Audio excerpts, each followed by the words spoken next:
Kesepakatan telah diselesaikan untuk perpanjangan kontrak Maignan di Milan. Tetapi kemudian klub secara sepihak menghentikan pembicaraan setelah beberapa kekalahan dan penampilan buruk kapten tersebut. Kiper Prancis Maignan disebut-sebut gelisah dengan situasi ini. Jerewetan ceking kita, nyerewetin apa aja. Teman-teman, yang sedang kalian saksikan saat ini adalah Cerewetin Seri A. Apa kabar teman-teman tifosi semuanya? Semoga dalam keadaan sehat. Hari ini gue punya beberapa berita menarik dari liga kesayangan kita, Liga Italia Serie A, yang bisa kita cerewetin bareng-bareng. Langsung saja gue mulai dari update kabar 3 klub penggendong koefisien Serie A di kompetisi Eropa, teman-teman. Di Liga Champions, Inter di luar dugaan menang 1-2 atas Munchen di Allianz Arena. Gokil banget.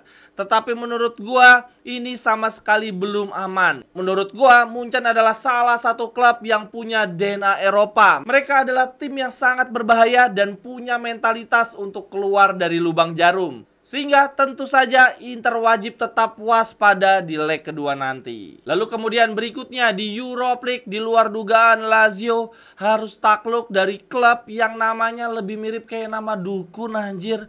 Bisa-bisanya Lazio kalah, tapi memang penampilan Lazio di beberapa pertandingan terakhir sangat menurun ya. Begitu juga di Serie A.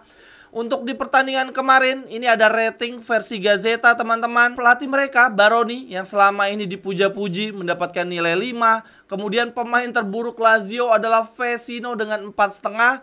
Dan pemain terbaiknya adalah Guendouzi dengan nilai 6.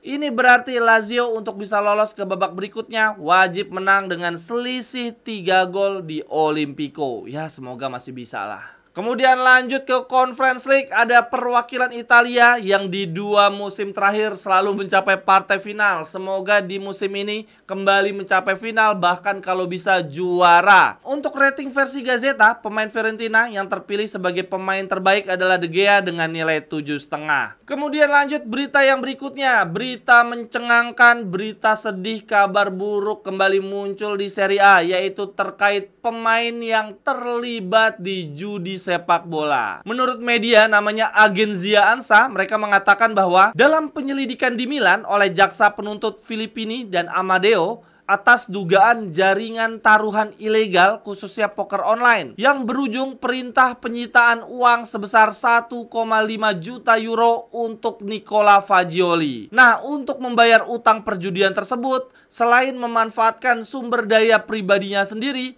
Fagioli juga meminjam uang tunai yang diberikan oleh pemain Juventus lainnya, yaitu Federico Gatti. Dan selain itu, ada pemain Juventus lainnya yang juga sedang diselidiki atas dugaan memberikan pinjaman untuk Fagioli. Faktanya, dokumen tersebut juga memuat nama banyak atlet lainnya, baik yang sedang diselidiki maupun yang tidak sedang diselidiki, seperti Federico Gatti, yang namanya ikut terlibat karena memberikan bantuan untuk Fagioli. Jadi begini teman-teman, kita kan semua udah tahu ya bahwa Fagioli terbukti ikut taruhan judi sepak bola dan dia juga sudah dihukum skorsing. Nah, selain itu Fagioli juga dikenakan hukuman sebesar 1,5 juta euro, yang mana untuk membayar denda tersebut Fagioli minjem uang ke sejumlah pemain Juventus, salah satunya adalah Federico Gatti. Dan gara-gara inilah akhirnya nama-nama pemain yang ikut memberikan pinjaman uang ikut diselidiki ya, untuk memastikan bahwa mereka ini minjemin uang karena memang sekedar ingin memberikan bantuan, atau jangan-jangan sebelumnya juga terlibat ikut-ikutan mainan judi juga. Berikut ini adalah 12 pemain Serie A yang terkait investigasi taruhan ilegal sepanjang 2021 sampai 2023. Yaitu ada Tonali, Fagioli, Florenzi, Zaniolo, Perin, McKennie, Paredes, Di Maria,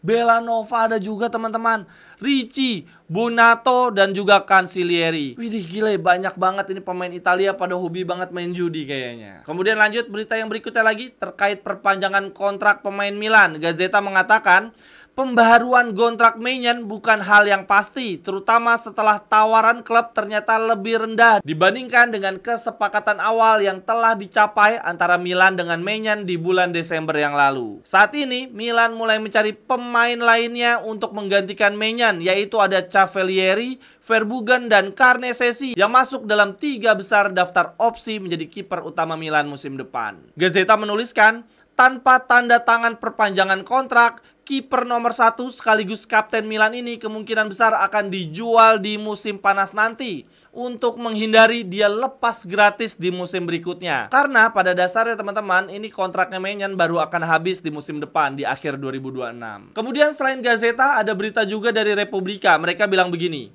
pada dasarnya kesepakatan telah diselesaikan untuk perpanjangan kontrak Maignan di Milan. Tetapi kemudian klub secara sepihak menghentikan pembicaraan setelah beberapa kekalahan dan penampilan buruk kapten tersebut.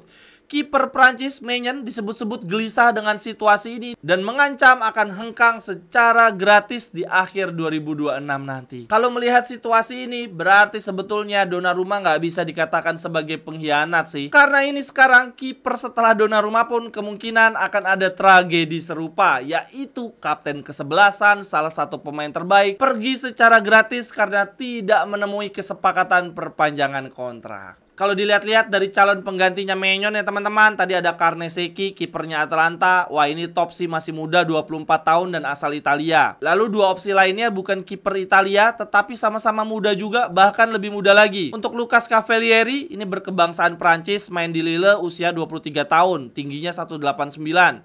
Lalu Verbruggen, ini adalah kiper asal Belanda yang saat ini bermain di Liga Inggris ya bersama Brighton. Kalau teman-teman pilih siapa nih sebagai pengganti Maignan? Carnesecchi, Cavalieri, atau Verbruggen? Oh ya teman-teman, ngomong-ngomong soal Maignan, tadi malam di partai lawan Udinese, walaupun Milan menang ngebantai ya 0-4 luar biasa, tapi mereka mesti kehilangan Maignan karena tabrakan dengan rekan sendiri nih, Gimenez. Sampai dengan video ini dimuat, gue masih belum menemukan berita nih seberapa parah cedera dari Maignan. Setelah 3 season terakhir menemani teman-teman semua, sekarang gue merasa perlu upgrade kamera supaya visual konten semakin bagus. Ayo teman-teman, tunjukkan dukungan ke channel Ceking Gita. Ada banyak cara, silahkan dipilih saja. Syukur-syukur pilih semua. Terima kasih banyak teman-teman. Lalu kemudian lanjut berita berikutnya lagi dari Napoli yang terus diterpa isu-isu non teknis. Ini kayaknya bakal mengganggu fokus para pemain mereka juga sih, yaitu terkait plusvalenza perekrutan Osimhen yang berpotensi membuat Napoli dihukum pengurangan poin di musim berjalan alias di musim ini.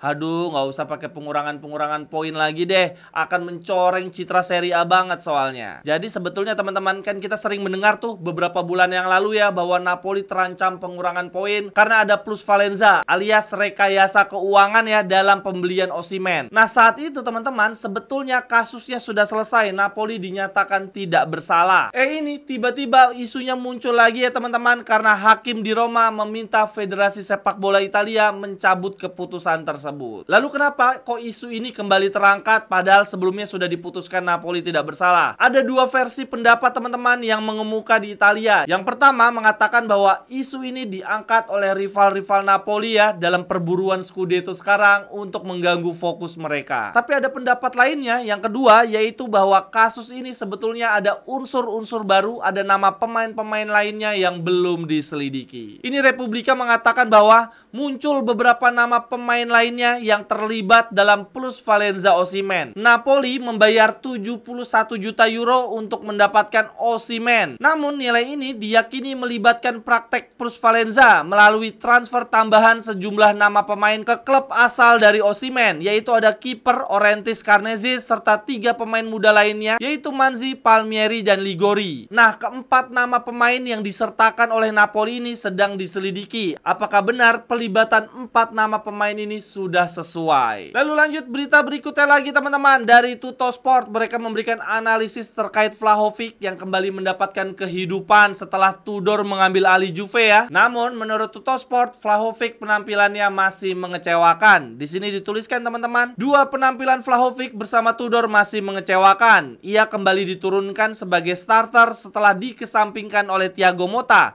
tetapi kontribusinya dianggap masih terlalu sedikit.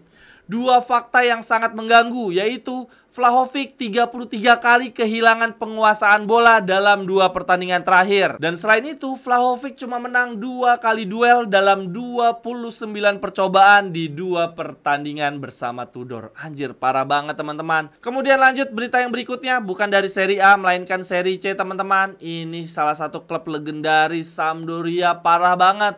Mereka di Serie B bahkan ada di peringkat 3 terbawah, calon terjerembab ke Serie C teman-teman. Parah banget.